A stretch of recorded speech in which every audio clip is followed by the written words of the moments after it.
On today's DNVR Buffs Live, the great Nikki Edwards from CU Sports Report joins us to share her takeaways from the first few days of camp. We will predict offensive superlatives, and Nikki has a little intel on Evan Haynes. Let's get to it.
Let's go.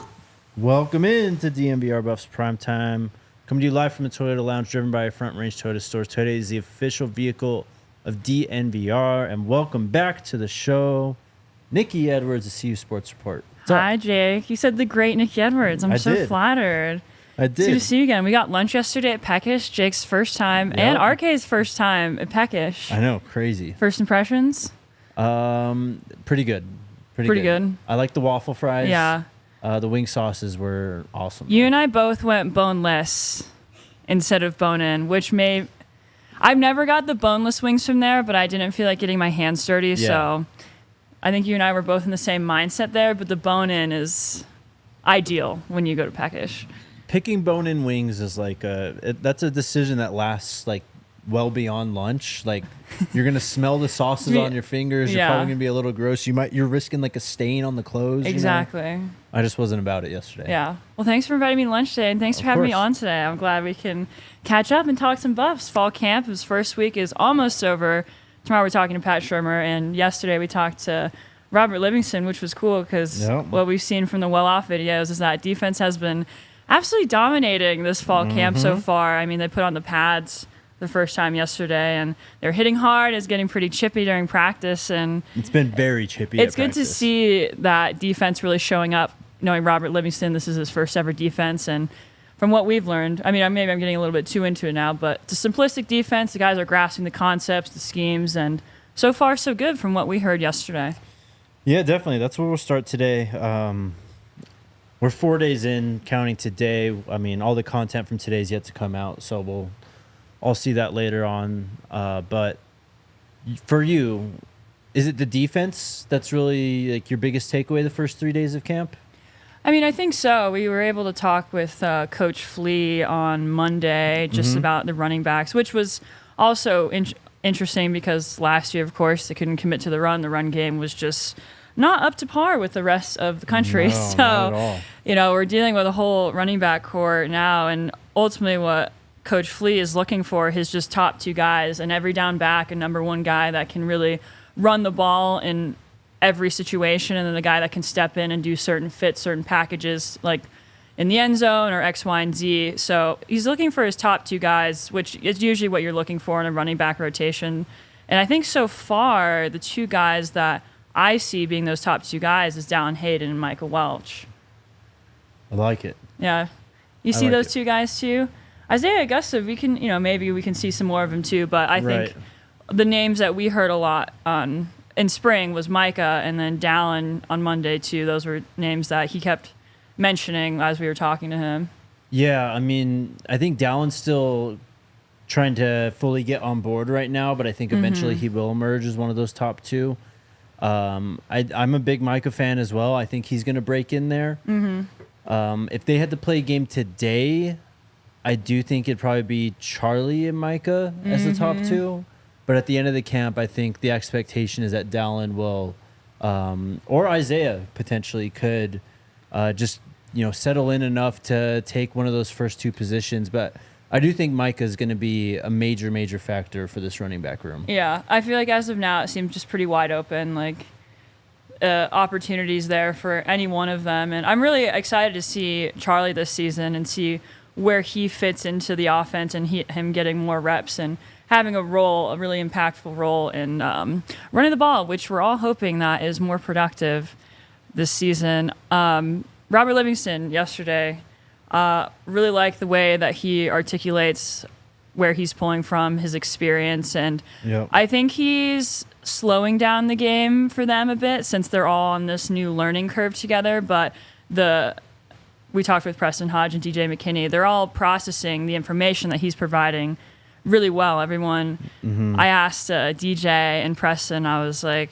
what do you think is like the theme, like what you've grasped from Livingston, and what do you feel like the defense is feeling right now? And they said hungry. And from the videos that we saw from Well Off, you can see how hard they're fighting, how aggressive they're being. You know, it is, Robert did say, it's like it is all rainbows and butterflies right now, but you can see an effort being put forth, and it's like a comprehensive defense where they allow the guys to play freely and be able to work to their strengths and advantages, because that's something Coach Livingston talked about. He wants to build this defense around the players and what they can do and not what they can't do. So he said it's gonna take about 10 days to really assess what these players can do, and then from there he's gonna start assembling and installing what his defense for this year. I think that's a lot of why the defense has been so successful so early on, is that it's just simpler for them. It's easier for them to you don't have to think as much with Robert Livingston's defense as you did last year with Coach Kelly's, which was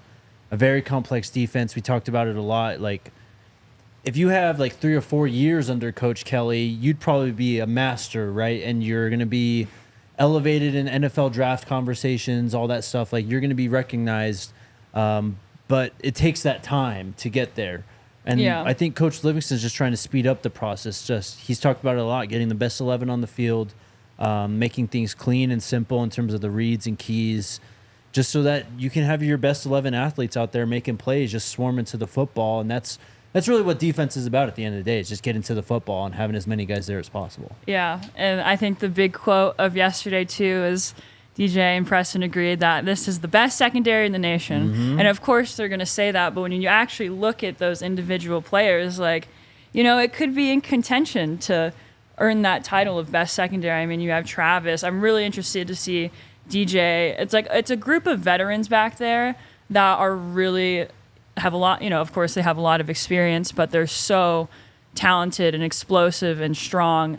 It's a unit where you can put kind of any guy back there, and they are going to be really good. And then you have, of course, Livingston, safeties coach with the Bengals, orchestrating all of it.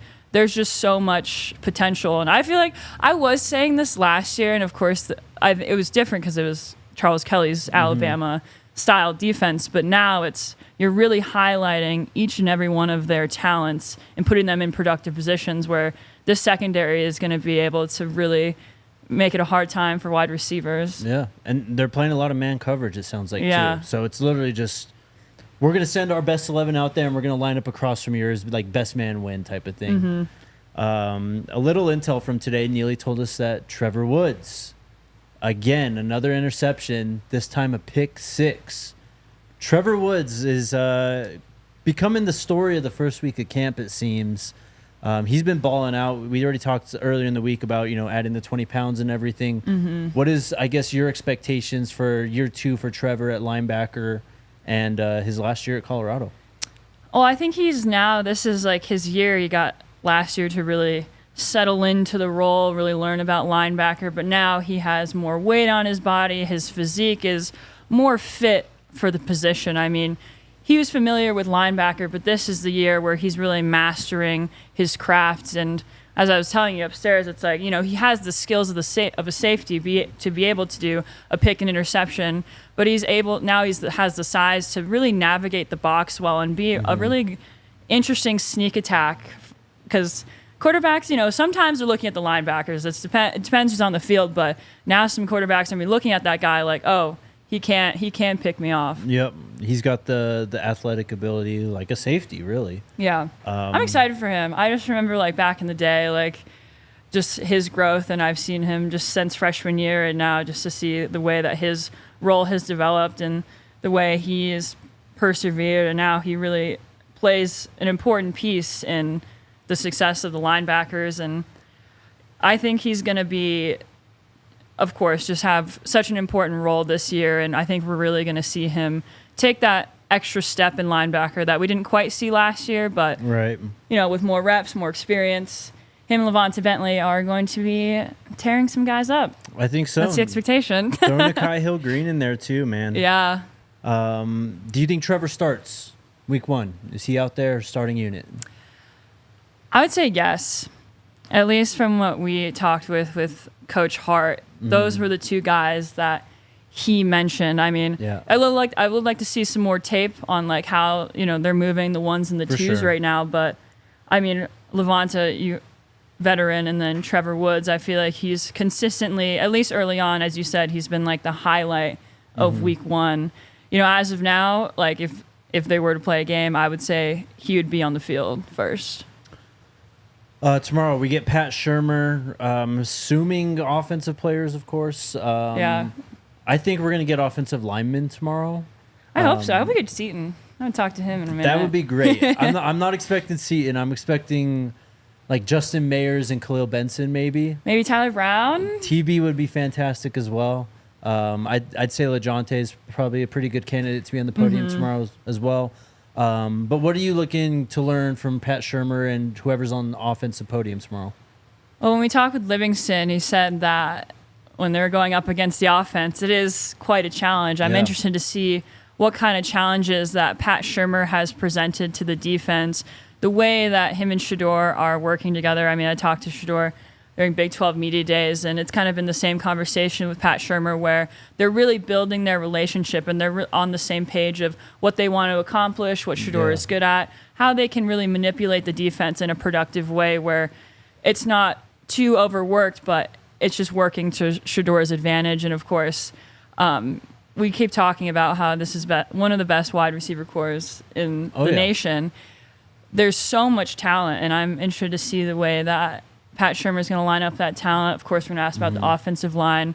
Pass protection was a huge conversation just throughout this past year, and what he's seeing from Phil Loadholt and how he's getting back into the offensive coordinator role, because he's kind of been out of it for a bit, and now what we've seen on both sides of the ball too, and we hear from recruits, is like across the facility, it's just an NFL pro style mindset, which is maybe not as frequent in other college programs, but you see it, of course, the NFL experience across the coaching staff. So Pat Shurmur and Livingston are really implementing those ideals within this young group. And I'm interested to see just how Pat Shurmur is just building this offense and where his like objectives for fall camp and what he wants to see out of specific groups. I agree. I'd love to learn more about, the chemistry on the offensive line, how that's probably the story of camp, I think, overall, honestly. But I'd love to turn it on Pat Shurmur like we kind of turned it on Coach Livingston yesterday and ask him about the defense and just get his perspective on what it's like going to go up against that front, going up against that secondary, trying to just gain ground on them, because it sounds like, as we talked about to start off the show, that the defense is really taking control in the early days of camp. And we've mentioned it a lot on this show, too, that these things are just kind of set up for the defense to succeed, early in camp. Whenever you just come away from a long break, the defense will have the advantage, at least for a little while, if not the entire time, just because of the nature of the game. But I'd love to hear Pat Shurmur's perspective on, of course, everything offensively, but what he's seen from this defense so far and the challenges that he's had to face. Yeah. And we talked with Livingston yesterday, too, about the in-helmet communication. Yeah. I mean, Pat Shurmur is familiar with that as well. Right. How advantageous do you think that facet is? I mean, for Shedeur, I think it's a great advantage. Defense, we'll see. We talked to Shiloh at Big 12 Media Day, and he said that he didn't like having it, and he didn't like having the green dot. So you got to find the right guy, I think. But then also another thing, the challenge with defense is you don't have the same quarterback every play, right? Like, you're going to be sending in a bunch of different guys, so it's going to be interesting to see how that works out, and who is going to be the one who they think is, I guess, I don't want to say most reliable, but will be on the field the most, really, to be able to get those calls in. It's going to be, there will be teams, I think, that learn how to make an advantage out of it early on. I think eventually, you know, maybe towards the end of the year, everyone will be kind of on the same page around the nation in terms of the advantage with this thing. But if you have a great, you know, I guess, quote unquote, signal caller on defense and like a mainstay of your defense, that's going to give you an instant advantage over the other teams who maybe enter the season not really sure where their depth chart is still lined up. So we'll get into offensive superlatives here very shortly. But first, shout out to our friends at Mint Mobile. We got a bunch of fans of Mint Mobile in the chat, and they've got a great deal going on right now. You know, with cell phone providers, there's lots of things that they like to throw at you. Unexpected things, maybe unexpected fees, you know. You want to get this new phone? Well, you got to go jump through these hoops, you know what I mean? Mint Mobile just makes everything super, super easy. If you're a new customer, you can sign up and you get a new 3-month premium wireless plan for just $15 a month. All you need to do is go to mintmobile.com/buffs, BUFFS. That's mintmobile.com/buffs, and cut your wireless bill to $15 a month at mintmobile.com/buffs. It's a $45 upfront payment required. That's equivalent to $15 a month. New customers on the first 3-month plan only. Speed slower, above 40 gigabytes on unlimited plan. Additional taxes, fees, and restrictions apply. See Mint Mobile for details. Let us know in the chat how much you're enjoying your Mint Mobile plan. And then our friends at Game Time. We've only had, so Cincinnati sold out. Is that it for home games? Oh, man. I can't remember if we've gotten one recently. But either way, you're going to need to go to Game Time probably to get some tickets for a lot of these games. Nebraska is going to be pretty much sold out. CSU as well. If you plan on coming up to Fort Collins and joining Buff Nation and taking over Canvas, then Game Time is pretty much your best option at this point. Tickets for that one are pretty outrageous compared to other CSU ticket prices. Yeah. But hit up our friends at Game Time. They take all the guesswork out of buying tickets. Download the Game Time app, create an account, and use that promo code BUFFS, BUFFS, to get $20 off your first purchase. Terms apply. Again, create an account, redeem code BUFFS, BUFFS, for $20 off. Download Game Time today. Last-minute tickets, lowest prices guaranteed. CU has sold out season tickets for the second straight season. Okay, that's right. So it's season tickets, and then Cincinnati's completely sold out, I know for sure. And then I'm sure the other games are very, very soon to follow. So hit up our friends at Game Time. Offensive superlatives. We did this on Tuesday for defense. Just kind of running through everything. And we had some great conversations come out of that one. This one I feel like is a little bit more settled on the offensive side of the ball. I mean, obviously Travis and Shador, some questions at running back, but in terms of the wide receiver core, it seems like a pretty solid unit. And honestly, it's just a matter of who's going to be the top 4, I think. That's like the biggest question. Yeah, it's like who's going to get the ball the most, who's going to be lining up. I mean, I think Travis, of course, is going to be there, but I think Will Shepherd has really been shining so far. And of course, his resume at Vanderbilt is being shown early on in camp, and he's going to be a really pivotal piece. And I feel like he's going to potentially take up that, you know, Xavier Weaver role where he's going to get a lot of targets. He's going to be that downfield kind of guy, deep ball kind of guy. He's quick, he's fast, he has good hands, and he's a veteran as well. So I think he is going to be a guy that we're going to be seeing a lot of touchdowns as well. But you look across this wide receiver core, any of these guys are capable of getting in the end zone. I think when you look at different matchups, different cornerbacks across the Big 12, those matchups vary, but when you have a veteran group like Jimmy Horn, LeJontay Wester too, we've been hearing his name a lot, Will Shepherd, and when I talked to Shador at Big 12 Media Day, and I was like, who's a wide receiver that's really standing out to you right now? And a guy that we don't really talk about that much is Cordell Russell. Yeah. And he was like, he just needs to adjust some things, but right now he's holding himself back from being great, and we just want to put him on that pedestal where he has that time to shine. It's just a matter of kind of figuring out his reads and developing a bit more. But, you know, he's a guy that is kind of flying under the radar right now, and if he has a couple tweaks to his game, we can see him making an impact this fall. Definitely. The chat is talking a lot about Julian right now. We will get to Julian Lewis, I promise. All right, first one we're going to go with is most rushing yards. Last year, obviously running the ball was a big issue. The leading rusher was Dylan Edwards, only 321 rushing yards. That's a 4.2 yards per carry average on his 76 carries.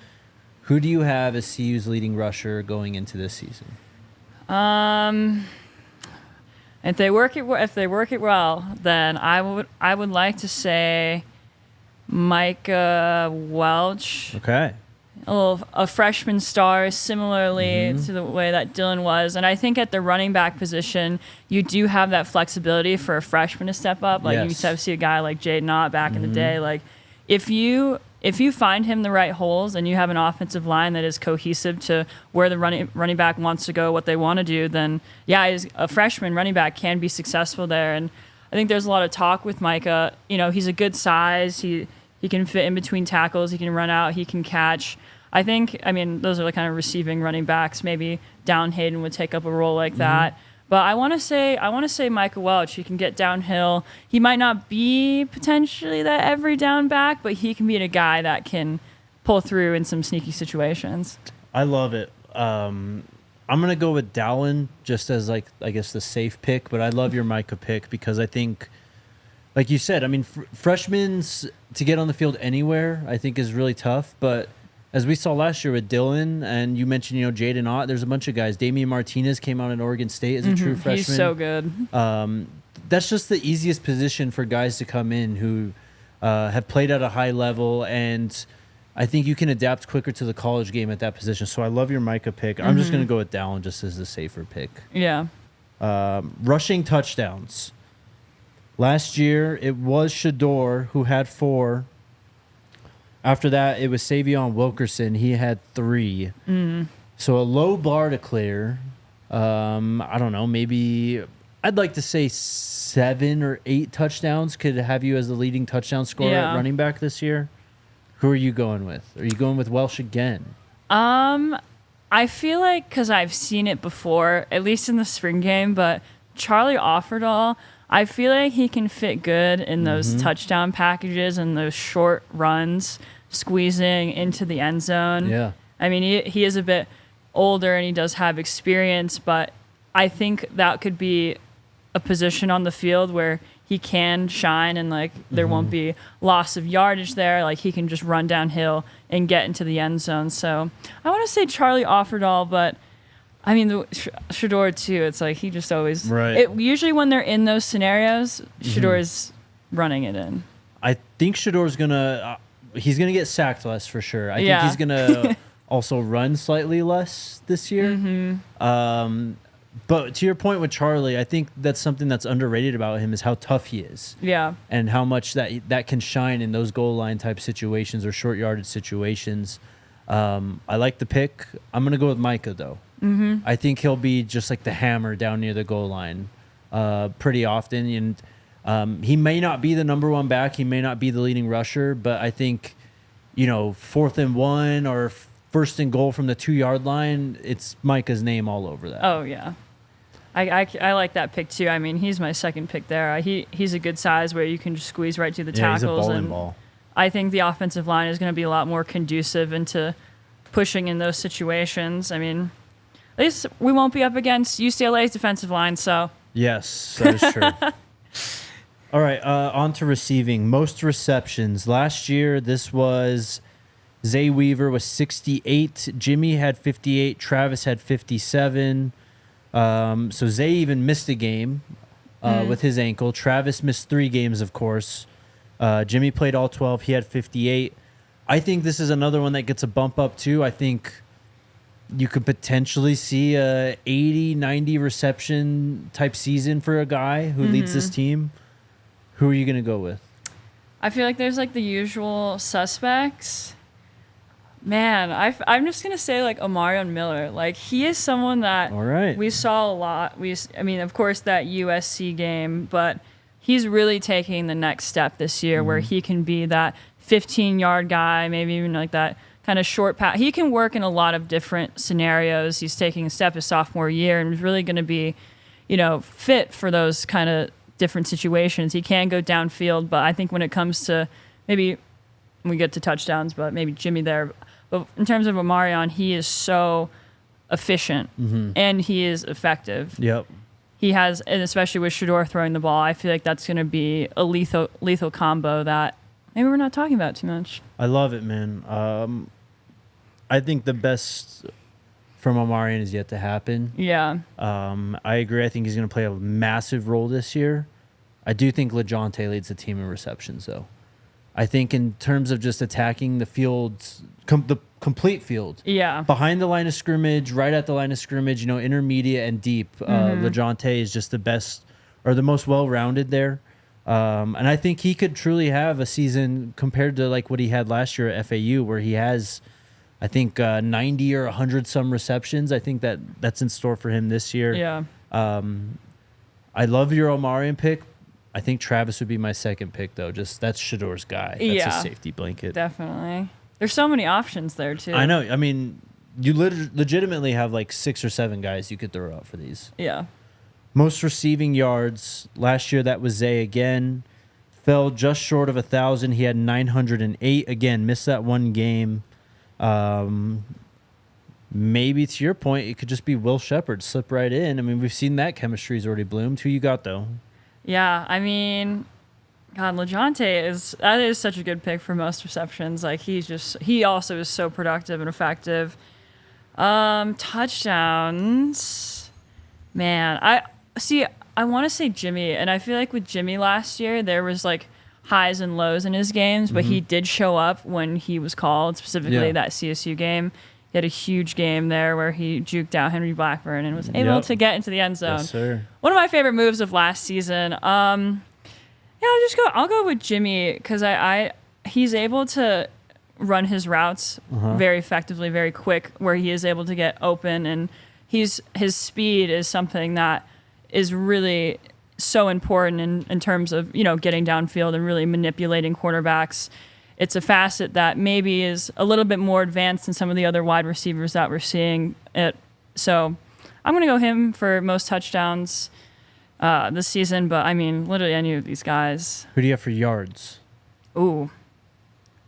That was Zay with 908. Last year.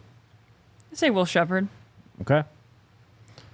For yards, I'd go with Travis, I think. I just think his open field ability allows for more yards after catch opportunities. Yeah. And I think we're going to see a lot of Travis at wide receiver this year still. For touchdowns, I think I will go Will Sheppard there. I just think that his frame, his body, just having that length and that size is going to give Shedeur kind of a safety blanket in the red zone where he can just throw it up or hit him back shoulder or something. Yeah. I do like the Jimmy pick too because that just seems to be what he does, just score touchdowns. Last year at least. So if Jimmy can be a little bit more consistent catching the football and just being an overall well-rounded player, I think that he's in line for a lot of this too. Yeah, a little less choice routes this year, a little bit more. We won't have as many choice routes for sure. We'll do this one before we hit the break. Most improved player anywhere on offense, offensive line. You can pick, if you want to pick Shedeur, I'll hear the argument, but obviously returning players who project to have a big role this year. Most improved. Who you got? Man, that's a good question. I feel like it's such a new roster, especially, on both sides of the ball, too. So you could throw out guys like Tyler Brown if you want. I'll allow that. Hank Zielinskis, I think, is a sneaky pick. Yeah, I think his sneaky pick would be Savell Smalls. That's another sneaky pick, too. I think it's a super sneaky pick. I think even last year we weren't really talking about the tight ends very much, but it's a role where, he's making a move, but he's going to be such a important blocking presence in order to, get the running back where they need to be, push off defensive ends for Shedeur to do his thing. Yeah. I think we won't maybe see him so much in the pass game, but I think we'll see him making plays for the other guys. Yeah, I love it. The chat's saying Hank Zielinskis, King Mars says Charlie. I think a big one here is Jimmy Horn, actually, though. Just improving in his consistency, catching the football more. Yeah. And it's such a simple thing that he could do. And it would really elevate his stats and just his status overall. And I think it'd elevate just Shador's confidence in him and would allow Shador to go, down the field more to him and hit him in a lot of more, critical opportunities, third down, third and long situations. So Hank Zielinskis is a good one. I'll go with Jimmy Horn, though. Yeah, that's a good pick, too, because, we saw the ways that he can step up, the ways he can make an impact, but there were some shortcomings, just drop balls or not being in the right place at the right time. It's like just those small adjustments make a big difference. Yep. All right, we will do most valuable player, but first we'll take a quick break. Shout out to True Fan Travel. They helped us out last year for that incredible TCU game and getting a bunch of fans out there to hang out, tailgate with us, and watch the game with RK in the stands. We're doing it again. We're going to Lincoln for week 2, and you can head on over to truefantravel.com/trips to book your spot today. I think tailgate signups are going up soon. So if you are doing your own thing and headed out there by yourself, you can still book your tailgate through True Fan Travel. But we have the whole package available if you want to spend that weekend with us. It's going to be a blast. Just can't wait. It's going to be my first time to Lincoln. Have you been to Lincoln before for a game? No. First time. I'm so excited. I'm going to be trying to go to all the away games this year, but Lincoln is definitely the one on the calendar where it's like, let's go. Yep. The Broncos are headed to Tampa as well. That trip is also up on truefantravel.com/trips. Be on the lookout for more road trips brought to you by True Fan Travel. Signups for these road trips are live while spots last. And then shout out to our friends at BetterHelp. We are aiming to eliminate the stigma around mental health on this show. And with friends and partners like BetterHelp, we're encouraging y'all to take better care of your mental health as well. Life is hard. There's a lot of things going on. Football season's about to start up. We're about to get to, the busier time of year, right? With fall coming on. Holidays are around the corner too. So if there's just a lot on your plate right now, you feel like you need to talk to someone, hit up our friends at BetterHelp. It's completely online. You can fit it around your schedule to be flexible and convenient. All you need to do, fill out a brief questionnaire, and you'll get matched with a licensed therapist. You can switch therapists anytime for no additional charge as well. Become your own soulmate, whether you're looking for one or not. Visit betterhelp.com/DNVR today to get 10% off your first month. That's BetterHelp, HELP.com/DNVR. I forgot, Chase. I'll make sure to get that. We'll talk about Adalius tomorrow.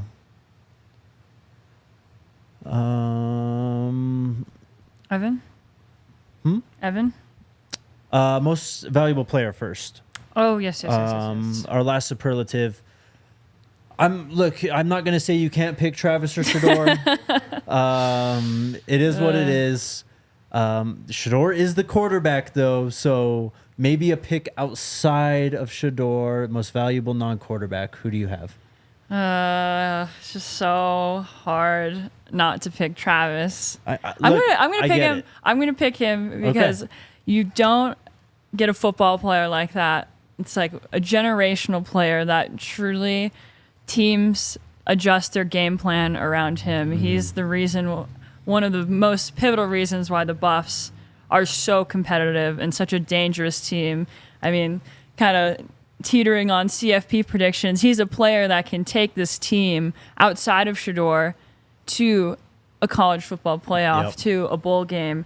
He's so versatile. He's so good. I mean, we talked about it yesterday with Livingston. Someone asked, it's like, could Travis play in the NFL right now? And Livingston's like, I don't want to put that label on him.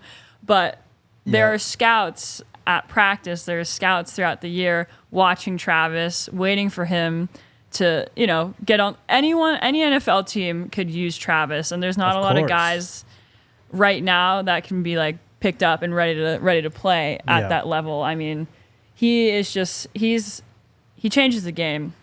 And not a lot of guys can do that. Yeah, I mean, you're completely right. I mean, number one would be Shador, of course. Number two would be Travis. I want to hear your pick. Huh? I said I want to hear your pick. I mean, yeah, it's Travis. Of course it is. I think he's going to make a legitimate case for himself to be like a full-time wide receiver in the NFL this season because of what he's going to do with Shedeur and these guys. I've said it basically since the first time I really watched a full Travis game, that 2022 Celebration Bowl. The way he moves at wide receiver, his ball skills, the way he runs routes, it's just incredible. I don't think we've really seen a combination like that before. So outside of those two, though, I'd probably say LeJohntay is the offensive MVP. HUD in the chat says offensive assistant coach of the year. For me, it's hard to pick against Coach Lodholt in this position. That's what I was thinking. I could hear the argument for all of them, though, either Coach Phillips or Coach Flea. I guess if you want to throw Shermer in there for quarterbacks too. Yeah, I feel like Phillips could be, in that running as well.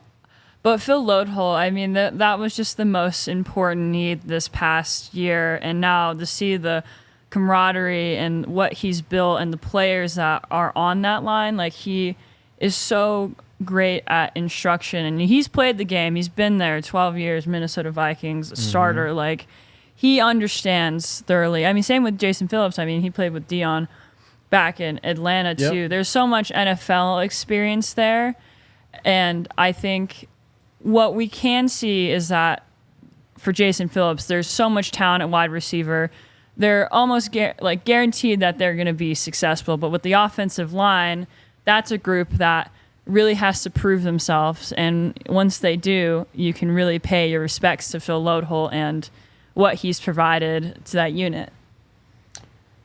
Yep, you just nailed it. I think it's pretty clear that the development of this offensive line is probably the most important factor for this team and how well they're going to do this season. So I would pick Phil Lodholt as well. All right, Evan Haynes, what do you got for us? I talked to him. I know he's committing August 6th, which is his 17th birthday. I asked him, I was like, is that a date of significance? He's like, oh, it's my birthday. I was like, oh, cool. Nice. But, of course, that is the one guy on the official visit that hasn't committed yet. Besides Julian, too. Yeah, yes. yes. Julian as well. I mean, so just talking with Evan, I talked to him back in June, and it's pretty much kind of the same narrative now. It's North Carolina, Georgia Tech, Harvard, Colorado. I think one thing that was interesting is that I mentioned that Coach Phillips and Dion, well, his dad, Haynes' dad, played with Dion back in Atlanta. Oh, really? Yeah. Oh, so wow. I was like, oh, he said it was from that meeting, it felt like kind of like a family environment. Like, they kind of reconvened. They talked about the glory days. Like, that was prime time. Like, you know, for sure. In Atlanta. So it was just. What's really, his name? His dad's name? Michael. I need to look at it again. Michael Haynes? Michael Haynes. Let me Google him. Oh, I got you. Sorry to interrupt you. Oh, no, you're good. Yeah. Michael Haynes. Michael Haynes. Remembered. Good job. And I think another thing that he mentioned is that he really appreciated the Georgia presence across the roster. I mean, even in his recruiting class, I know they haven't gotten Juju yet, but Juju and Mantrez Walker, like, this recruiting class that they have are really pulling for guys like Evan, of course, guys like Juju, but they're all really, in a group chat. They're all talking to each other.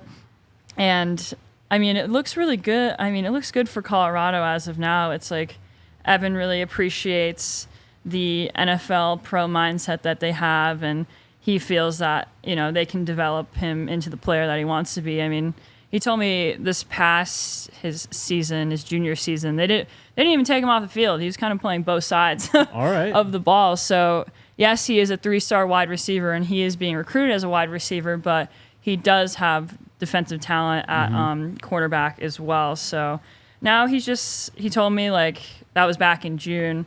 He's just kind of recapping all those options. He took 5 OVs once to Kansas, but it doesn't seem like Kansas really is in the running anymore. So he's just going to talk with his family, pray about it, see what school's best for me, and then he wants to commit this upcoming week, so in 5 days. And yeah, that's, I mean, so far so good. Tuesday. Yeah, because I feel like Colorado can be conducive for what he wants to get out of a college program, which is just a quality education, a coaching staff that can develop him on and off the field, and NFL experience that other schools aren't quite providing in the same caliber that Colorado is. So maybe, keep your eyes out for Evan Haynes. Really talented kid, and we'll see what his decision is this week. That was awesome stuff. So Michael Haynes, he was drafted in the 7th round out of Northern Arizona in 1988 to the Atlanta Falcons. Coach Prime, of course, joined in 1989. He played there till 1983.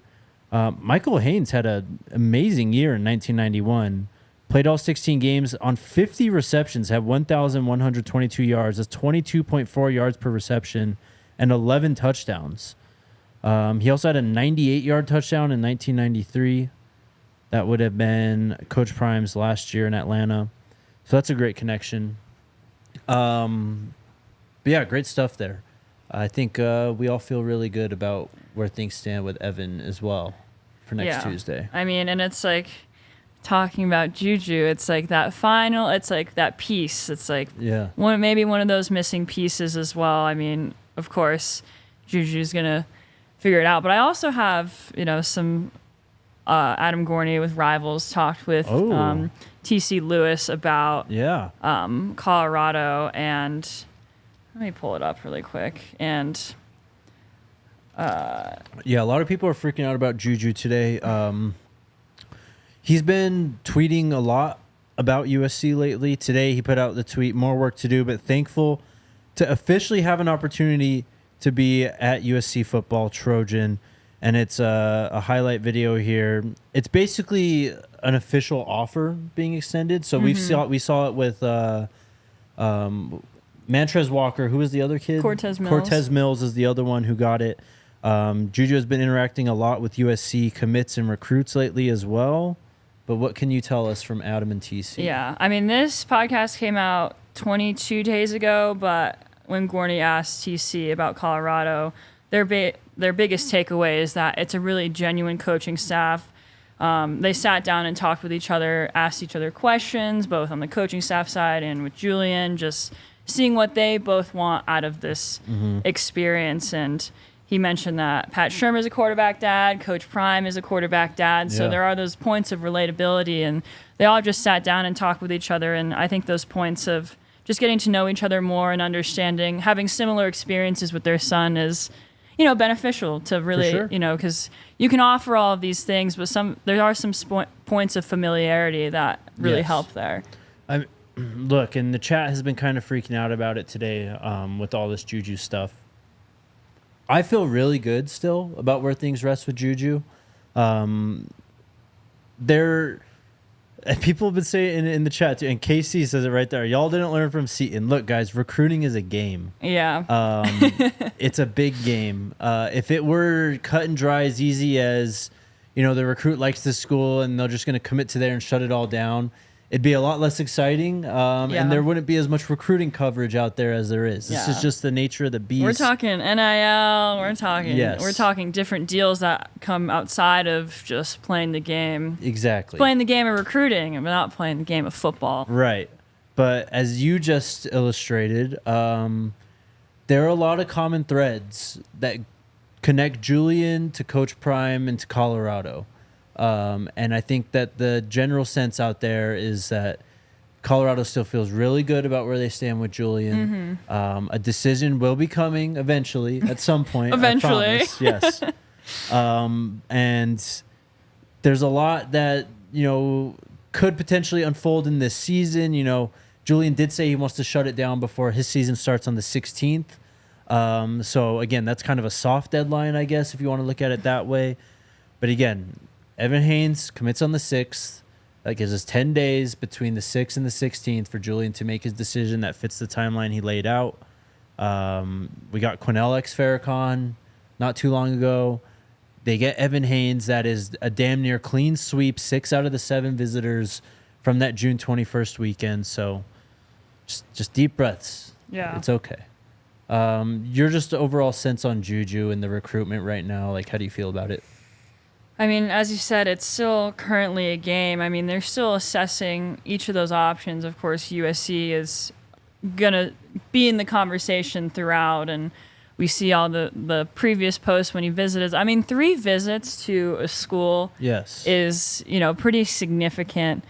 But it's all about playing that game, seeing what maybe USC could provide more that CU couldn't. But I think the biggest thing that is potentially on the table is a position to start at Colorado rather than USC potentially can't really offer that. I mean, they could have a quarterback battle, but Shore's going to the draft. Yep. Quarterback position is wide open. Of course, they have Ryan Staub there, but that can be a feasible opportunity that USC potentially can provide. Of course, there's a lot of money going into this, and ultimately that might supersede other things. But, I mean, as of now, it seems like Colorado, once they get, Shedeur, Travis, Shiloh, they're not on the roster anymore, it opens up some of that space to invest in, a 5-star quarterback.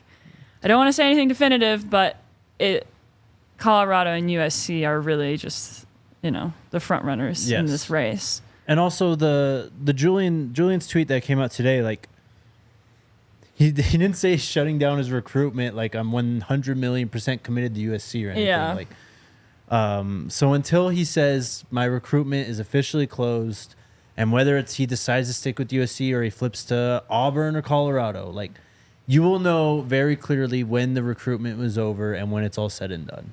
Yeah. So slowly but surely. Yes. And luckily, we'll have a football season shortly after that. Yes, to distract us. Yeah. All right. One final break here before we get to your questions. Get them in the chat right now. Shout out to our friends over at FOCO. FOCO is the best. They have you covered for Colorado sports, all the apparel, novelty toys, bobbleheads, all that type of stuff that you want for your favorite team is over at FOCO. And it's not just Colorado sports. They got a wide variety of teams and options, leagues, all that stuff there. So go on and check them out. We've gotten some cool stuff from FOCO over the years, some straw hats. They got the overalls that you see all over the sidelines and in the stands at college football games and stuff. So, or if you just want to like decorate your kitchen with your favorite like team gear or whatever, like FOCO's got you covered. They have our back for Colorado sports and they have yours too. Get the best gear around by using the link in our description for all non-presale items. Use the promo code DNVR10 for 10% off. And then also shout out to our friends at Chinook Seedery. Are you a sunflower seed fan? Yeah, but I don't know how to eat them properly. Oh, no. Because I like the whole thing? Yeah, well, I try not Nikki. to, but I'm like, how do you crack the shell without cracking the whole thing? Riddle me that. It just takes some finesse. Does it take playing baseball? Like, maybe you need to spend some time in the dugout and you'll learn how to crack a sunflower seed. Okay, but I do like sunflower seeds. Yes. Favorite flavor? Dill pickle. Hell yeah. Well, Chinook's got you covered. Sick. We got a whole cabinet full of them upstairs if you want to grab them. Oh, so I definitely will. But Chinook is awesome. Some of the best seeds out there, and they've got great flavors as well. My favorite is the Hatch Green Chili flavor from them. I'm also a big fan of the Parmesan Pepper. We got some people here in the DNVR office who love the Cinnamon Toast one as well. But they got you covered. Original lemon pepper, dill pickle, all that good stuff. Head on over to ChinookSeedery.com and use the promo code BUFFS, BUFFS, and you can get 20% off your order for the best seeds ever. Shout out Chinook. They came out here and hung out with us last week, I think, as well. So appreciate them. All right, we will get to questions. I want to talk about this first because we talked about it on yesterday's show about CU running the ball on early downs. And my guy, Will Darkey, he interned here at DNVR a few years ago. He went back and dug through every first down play and every first down run from the Buffs last night. And he sent me some awesome stats. So shout out to Will for this. He said CU went 26 out of 121 on gaining 7+ yards on designed runs on 1st and 10 last season. That's only a 21.4% success rate. It took 16 attempts before CU had their first designed run of 7+ yards to start the season. You could drastically see the decline in running the ball on first down about midway through the season when all hope got lost on the O-line and it just became the Save Us Shador season. He also added Hankerson easily had the most 7+ yard runs of the 26 documented first down runs. 26 out of 121 is wild. That is terrible. That is not good offensive football, and that's largely why they struggled so much. And I think with that context, it makes Shador's season even more impressive. Yeah. 27 to 3 touchdowns to interceptions while under pressure and just no threat at all of a run game. So we talked about, we dug into the nuances a lot yesterday about how, just getting ahead of the chains can make things easier for you. And if CU is just simply a little bit better and is able to bust not even 7+ yards runs, 5+ yards runs often on first down, how much easier things could be. Yeah, those stats really put it in perspective, because the thing that I always reference is that out of 130 FBS teams, Colorado was the worst at running the football. They had the worst rushing offense. I mean, they're averaging 2.31 yards per game. Mm-hmm. It's like those numbers are so minuscule, but what Will really provided us is like the constant struggle, the over and over trying to run these design runs, and then they were unsuccessful due to a multitude of reasons, but largely due to the offensive line. So, I mean, the bar is set pretty low for superseding last year's run game. So, I know that will hopefully be a brighter spot this year. Of course, Colorado's offense is going to be primarily passing attack. That's what Coach mentioned, is like, we have a great quarterback. We're going to highlight him, but Coach Prime wants to see physicality and actually committal to the run. So a lot of talk, and we'll see what kind of action comes with all the discussions. But yeah, that's just kind of an easy stat to, I guess, look out for in September at least. Success on first down running the football. If you're able to get even 4 yards, if you could average 4 yards per run on first down, 2nd and 6 is more than manageable to work with. Oh, yeah. So that's just something that we should follow and will follow as we go through the season. Let's get to questions, though. What do we got today, guys? FBSD says, where is the TCU transfer wide receiver? Where's the skinny freshman DB Lopez? Cordell Russell's there, guys. Yeah, I don't know about Lopez. I don't know. They're taking, the chat loves to take a roll on all the well-offs and stuff. And yeah, they have a closer eye than me. Look, guys, just because you don't see it on well-off doesn't mean they're not there or they're not playing or whatever. So, yeah, everything's okay right now. I'm Heaven's Demon asked, does Charlie have any touchdowns in his stats? I believe he does. I'm pretty sure he scored as a freshman, right? Yeah, he did. I think. Although he might not have. They were pretty terrible. He has yet to score a touchdown in his college career.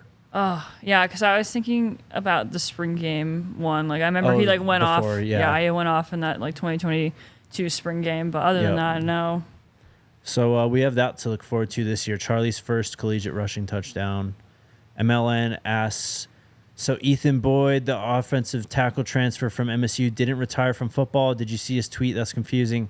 Yeah, I did see his tweet. I don't know, just asking around practice yesterday.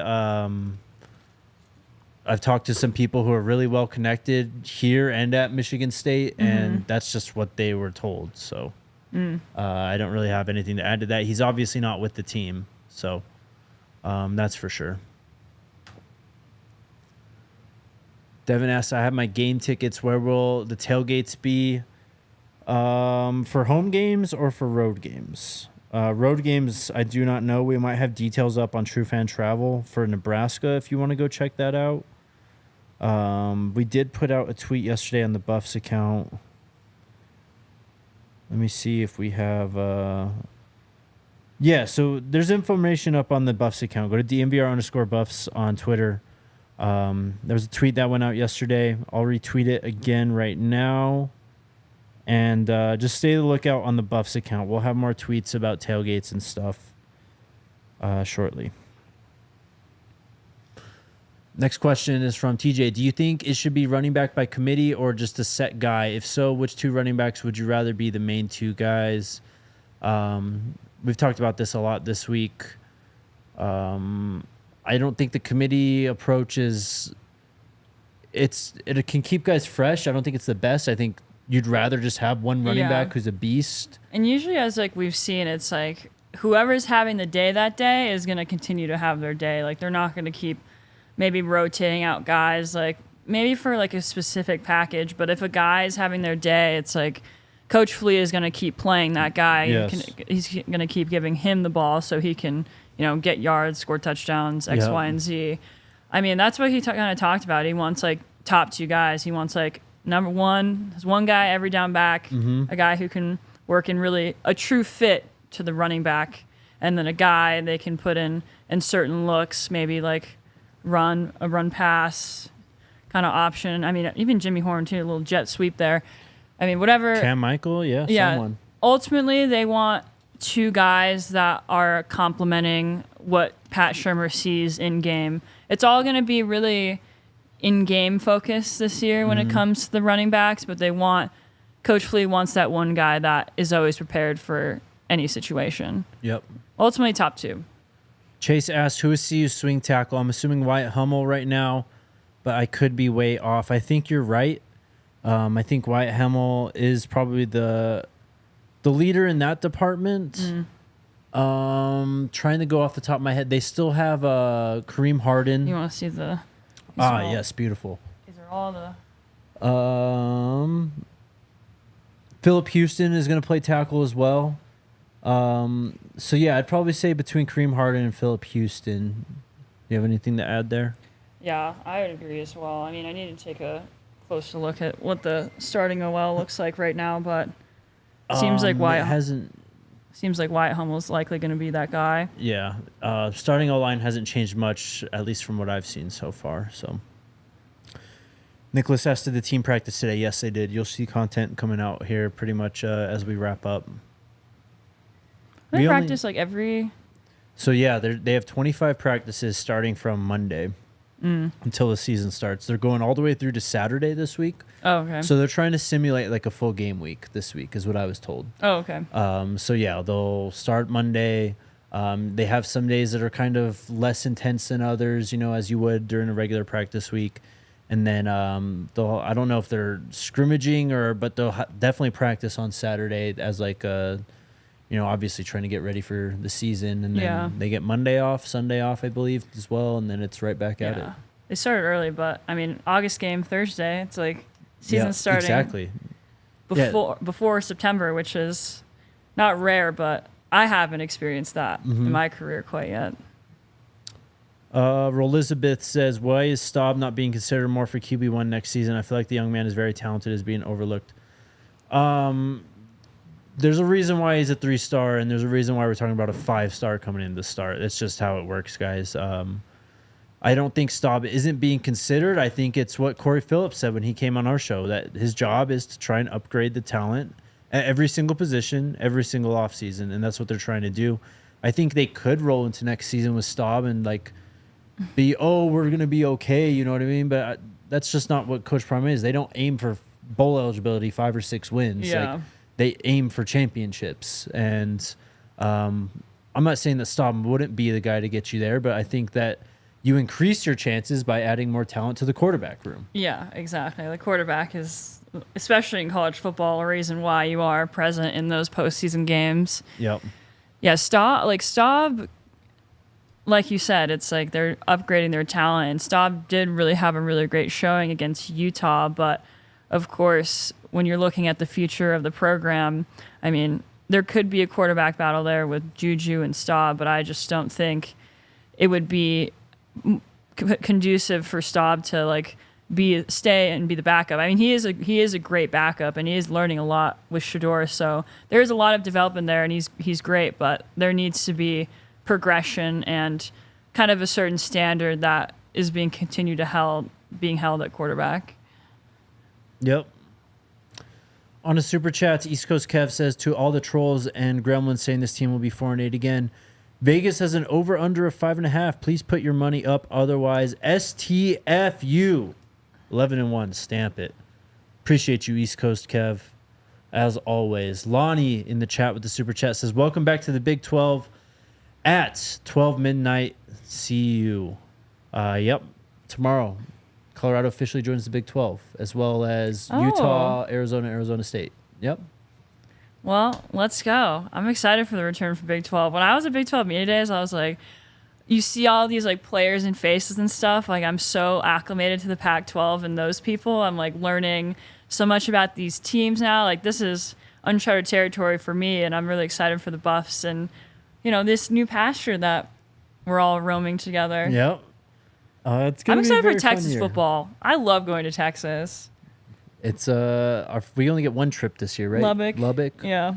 Never been there. But we have Fort Worth on the schedule next year. Yeah. And I think we might have another one as well. So it's just fun. I had so much fun in Fort Worth this past year. That was my favorite trip. It's going to be hard to top, but we'll see what they can do this season. Thank you so much for coming down. Appreciate it. Yeah, thanks for having me on, Jake. I know it was a good time. I'm excited to keep on. Congrats on 10K. Woo! Thank you. Buffs account got the 25K. Nice. Too. Let's go. So let people know where to find you, where to find your work, and At Nikki Edwards, colorado.rivals.com. I'm writing there, and my boy Troy Finnegan. Follow him as well. He is so talented and knows so much about football and this team. He is my partner in crime over there at Rivals. And follow me. YouTube, Twitter, and Instagram, Nikki Edwards with 3 S's. There you go. I'm sure you'll be back sometime this camp as well. We'll be back at practice tomorrow. Offensive day, it sounds like. So you have that to look forward to. See you guys then. See ya. Buffs. We all silly like the mayor.